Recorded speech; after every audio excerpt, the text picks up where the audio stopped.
అనుమూల మండలం కుపాస్పల్లి నూతన గ్రామ పంచాయతీ పరిధిలో ఉన్న గ్రామశాఖ కాంగ్రెస్ పార్టీ అధ్యక్షులు తరి యాదయ్య గారు మనతో పాటు ఉన్నారు. నమస్కారం అండి. నమస్తే సార్, మీరు కాంగ్రెస్ పార్టీ గ్రామశాఖ అధ్యక్షుని పనిచేస్తారు, ఎంతకాలం నుంచి పనిచేస్తారు, పార్టీ బలోపేతంగా ఎలా చేస్తున్నారు? దాని అభివృద్ధి బట్టే జనాలంతా మారుస్తున్నాం మేము. వాళ్ళకు కూడా అర్థమైంది, ఈ పార్టీ అంటే దీనికి అభివృద్ధి ఉంది అని. మరి గతంలో అంటే మీరు పార్టీ సీనియర్ నాయకులుగా కొనసాగుతున్నారు. గతంలో అంటే మొదటి నుంచి కూడా ఇక్కడ జానారెడ్డి గారు 7 శాఖల మంత్రిగా కొనసాగారు. ఆ జానారెడ్డి గారు గెలిచిన ఆయంలో ఎలాంటి అభివృద్ధి జరిగిందంటారు? ఆయంలో రోడ్లు అయినాయి, ఇండ్లు అయినాయి, ఇండ్లు నిర్మించిండు అందరికీ. అప్పుడు రోడ్లు కూడా అయినాయి, అన్ని సౌకర్యాలు అయినాయి. ఇప్పుడు మరి తర్వాత మళ్ళీ బీఆర్ఎస్ పార్టీ అధికారంలోకి వచ్చింది. బీఆర్ఎస్ అధికారం వచ్చి ఒక్క ఇల్లు రాలే, ఏది రాలే, ఒక్క పని కూడా కాలే మాకు. 10 ఏళ్ల పాలన ఎలాంటి అభివృద్ధి జరిగింది? ఏది కాలే మాకు. ఎమ్మెల్యే కీర్తి చేసిన ఎమ్మెల్యే నోముల నరసింహ గారు ఇక్కడ గెలిచారు కదా, ఎలాంటి అభివృద్ధి జరిగింది? ఏ అభివృద్ధి చేయలే మాకు, ఏ అభివృద్ధి చేయలే. అభివృద్ధి ఏం జరగలేదు, ఏది జరగలే మాకు. తర్వాత మళ్ళీ నోముల భగత్ కూడా భగత్ గారు కూడా వచ్చిండు. వారు వచ్చినా కూడా ఏం కాలే మాకు. ఆయన ఓటమి కారణం ఏంది? ఓటమి కారణం అంటే ఇప్పుడు ఆయన అధికారంగా పోయి కొంచెం ఆయన ఇప్పుడు పట్టించుకోకపోయేది, కార్యకర్తలు ఎవరిని పట్టించుకోకపోయేది. నేను అది పాయింట్. కార్యకర్తలు పట్టించుకోకపోయేది, అందరినీ చిన్న చూపు చూసేది, ఫీలింగ్ పోయేది ఆయన. గత సర్పంచ్ ఆయంలో మీ గ్రామం ఎలా అభివృద్ధి జరిగింది? మీ గ్రామంలో బాగానే అయింది. ఏం పనులు అయినాయి? వాటర్ అయింది, అప్పుడు ఆయంలో వాటర్ షెడ్ అయింది, వాటర్ అయింది, అన్నీ బాగానే అయినాయి. ఈ సీసీ రోడ్లు, మురికి కాలువలు గత సర్పంచ్ ఆయంలో అన్నీ అయినాయి. ఇప్పుడు కాంగ్రెస్ పార్టీ అధికారంలోకి వచ్చింది 6 గ్యారెంటీతో. ఎట్లా అవుతున్నాయి 6 గ్యారెంటీ? ఎట్లా అమలు అవుతున్నాయి? 6 గ్యారెంటీలు అమలు అవుతున్నాయి. ఇప్పుడు గ్యాస్ పథకం ఒకటి, అదొకటి. ఇప్పుడు సన్న బియ్యం, ఉచిత విద్యుత్, ఈ ఇండ్లు ఇవి అమలు అవుతూనే ఉన్నాయి. మా ఊరికి ఇండ్లు వచ్చినాయి, ఉచిత విద్యుత్ నడుస్తూనే ఉంది, గ్యాసు ఇవి నడుస్తూనే ఉన్నాయి, ఫ్రీ బస్సు నడుస్తూనే ఉండే. బస్సు వస్తుందా మీ ఊరికి? మా ఊరికి వస్తలేదు. అదే రావాలని అంటారు ప్రజలు బస్సు సౌకర్యం కల్పించాలంటారు. మాడపల్లి వరకు వచ్చి రిటర్న్ అవుతుంది మళ్ళీ. మరి మీ గ్రామ ప్రజలు మరి విన్నవిస్తారు, మరి ఎమ్మెల్యే గారి దృష్టి తీసుకుపోయారా మీరు? ఇదివరకు తీసుకుపోయినాము గత ఆయంలో. ఇప్పుడు మళ్ళీ ఈ తాపు తీసుకుపోలేదు. ఇప్పుడు ఎలక్షన్లు ఉన్నాయి కదా, తర్వాత తీసుకుపోవచ్చు అని ఇక తీసుకుపోలేదు అన్నట్టు. ఇప్పుడు ఇందిరం ఇండ్లు కానీ రేషన్ కార్డులు పేదల నిరుపేదలకు ఎట్లా అందుతున్నాయి? మంచిగానే అందుతున్నాయి. పేదలకు ఇండ్లు వచ్చినాయి, కొత్త రేషన్ కార్డులు కూడా మొన్న స్టార్ట్ చేసి వచ్చినాయి. ఇంకా అందరికీ చేతులకి రాలేదు, కొంతమంది పంచారు, వస్తాయి. కార్యదర్శి ద్వారా మళ్ళీ వచ్చి అందరికీ ఇస్తాడు అన్నట్టు. మన ఎమ్మెల్యే గారి ద్వారానే కొన్ని పంచిండు, మళ్ళీ ఇస్తాడు. మీ గ్రామంలో కూడా చాలా సమస్యలు చాలా ఉన్నాయంటారు. కొత్తగా గ్రామ పంచాయతీ ఏర్పడేది, గతంలో కూడా అభివృద్ధి అంతంత మాత్రమే జరిగింది, ఇంకా చాలా మౌలిక సదుపాయాలు కల్పించాలంటున్నారు ప్రజలు. మౌలిక సదుపాయాలంటే ఉన్నాయి, కొన్ని సమస్యలు ఉన్నాయి. ఏం సమస్యలు ఉన్నాయి? ఇప్పుడు దొంగతనాలు జరుగుతున్నాయి, సీసీ కెమెరాలు ఒకటి పెట్టాలి. అంజనేయుల గుడి కాడ ఫ్లాష్లు పెద్దది లైటు అదొకటి, రెండు మా ఊరికి బస్సు వచ్చేది ఒకటి, ఆ బస్సు కల్పించాలంట. బస్సు కల్పించాలి. ఈ సమస్యలు ఉన్నాయి. మీ అంటే ఇక్కడ మీ ఎమ్మెల్యే గెలిచిన కాంచి ప్రజలు అందుబాటులో ఉంటున్నారా? నాకు అందుబాటులో ఉంటుండు. ఎలాంటి అభివృద్ధి జరుగుతుంది ఎమ్మెల్యే గారి ఆధ్వర్యంలో? మంచి అభివృద్ధి జరుగుతుంది. జైవీర్ రెడ్డి గారే కదా? జైవీర్ రెడ్డి గారు. ఎలాంటి అభివృద్ధి జరుగుతుంది? ఎలాంటి మీరు రోడ్లు అందుబాటులో ఉంటుండు. ఇప్పుడు ఏదైనా పని కావాలన్నా పోగానే మంచి పనులు చేసి పెడుతుండు. ఇప్పుడు ఇండ్లు అవన్నీ రప్పించిండు, మంచిగా జరుగుతుంది అభివృద్ధి. మాకు అందుబాటులో ఉంటుంది మొత్తానికి. గతంలో ధరణి పోవడం వల్ల ఎన్నో భూములు అన్యాక్రాంతమని భూభార చట్టం వచ్చింది.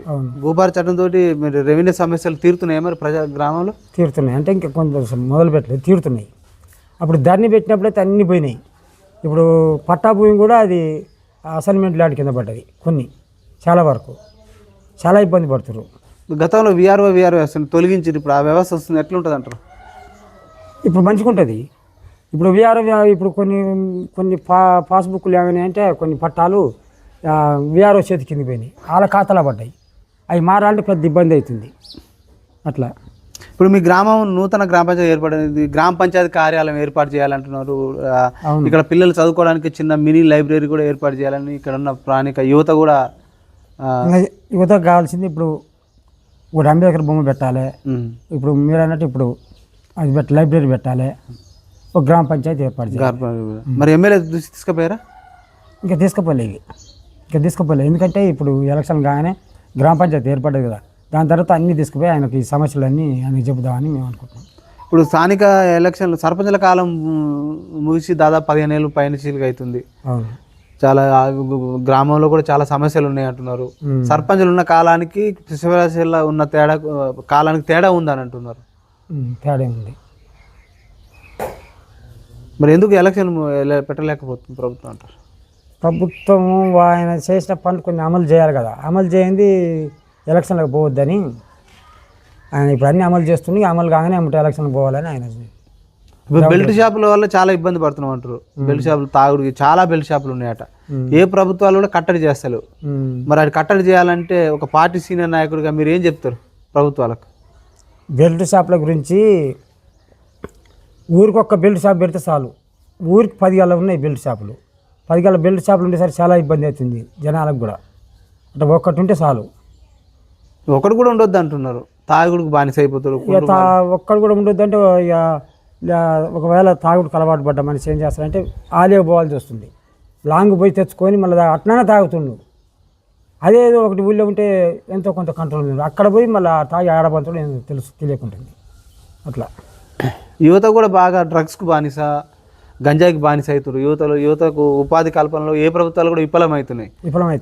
మరి ఎట్లా యువకులకు ఉపాధి కల్పించాలన్నా, యువతలో మార్పు రావాలన్నా ఒక పార్టీ సీనియర్ నాయకుడు మీరు ఏం చెప్తారు యువకులకు? గంజాయి ఎవరు అరికట్టలేకపోతారు. ఏ ప్రభుత్వం అరికట్టలేకపోతుంది. గంజాయి, డ్రగ్స్ వీటి ద్వారా యువత చాలా వాటికి బానిస అయ్యి చాలా చెడిపోతారు. ప్రభుత్వాలు దాన్ని అరికట్టలేకపోతారు. ఎందుకు మరి యువతలకు మార్పు రావాలంటే యువకులకు ఏం చెప్తారు మీరు ఓ నాయకుడిగా? యువకులకు మార్పు రావాలంటే ఈ డ్రగ్స్ బంద్ చేసి వీటి మీద ప్రోత్సాహం పెట్టాలి. వాళ్ళ లైఫ్, వాళ్ళ జీవితం మీద ఫోకస్ పెట్టాలి. చదువుకోవాలి, వాటి మీద ఫోకస్ పెట్టాలి. వాళ్ళు అంటే డ్రగ్స్, గంజాయి. తల్లిదండ్రులు కూడా వాళ్ళని చూస్తుండాలి కదా, గమనిస్తుండాలి. తల్లిదండ్రులు కూడా గమనించాలి ఏం చేస్తుండే ఏం సంగతి. కానీ వాడికి తీసుకుపోతున్నాం, చదువుతున్నాను పాయే గమనిస్తాం. వాడు ఎప్పుడు ఏ స్టామినా, వాడు గంజాయి తాగుతుండో డ్రగ్ తాగుతుండో తెలుస్తలేదా, డ్రగ్స్ వాడుతుండో. ఇప్పుడు త్వరలో స్థానిక ఎన్నికలు రాబోతున్నాయి. ఎన్నికలు అంటేనే మద్యం, డబ్బు, ప్రలోభాల పర్వం ముందుకు వస్తుంది. మరి ఈ ప్రలోభాల పర్వంతో గెలిచిన తర్వాత మళ్ళీ అభివృద్ధి కూడా కుంటిపడుతుందని గ్రామ ప్రజలు అంటున్నారు. ఈ డబ్బు, మద్యం ఈ ఎలక్షన్లలో అంటే ఓటర్లకు పంపిణీ జరగకుండా ఉండాలంటే ఓటర్లో చైతన్యం రావాలంటారా, రాజకీయ పార్టీలో చైతన్యం రావాలంటారా? ఓటర్లో చైతన్యం రావాలి ఫస్ట్. మేము ఎట్లా, ఎందుకు రావాలంటారు? డబ్బుకు బానిసై వాడు డబ్బు తీసుకొని ఇప్పుడు తీసుకొని వేసినోడు వేస్టే, గెలిచినోడు వేస్టే. డబ్బు లేకుండా వాడు వ్యక్తిని చూసి, వ్యక్తిగతం చూసి వేసినోడు వాడు మంచివాడు. డబ్బు తీసుకొని వాడు ఏ పని చేయడు. వాడిగా డబ్బు తీసుకొని వాడు గెలిచినోడు, డబ్బు ఇచ్చి గెలిచినోడు వాడు ఏ పని చేయరు. వాడిని అడగ కూడా అడగలేము మనం నిలబెట్టి. మీకు అధిష్టానం గుర్తించి మీకు అవకాశం ఇస్తే పోటీ చేస్తారా? మీరు పోటీ చేస్తాం. మరి మీ దగ్గర ఏం ప్రణాళిక ఉంది ఆ గ్రామ అభివృద్ధికి? గ్రామాభివృద్ధికా ఇప్పుడు బస్సు మార్గం చేస్తాం. బస్సు వచ్చేది ఇప్పుడు యూత్కు అంబేద్కర్ బొమ్మ కట్టిస్తాం.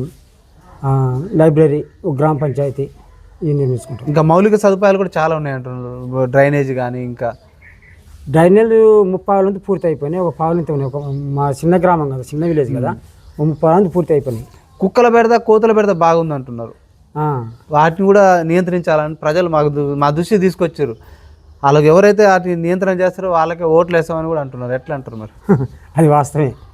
ఇంటికో కుక్క ఉన్నది వాస్తవేలే. కానీ ఇక అది జంతు ప్రేమికులు వాళ్ళే కుక్కలు చంపొద్దని అంటుర్రు.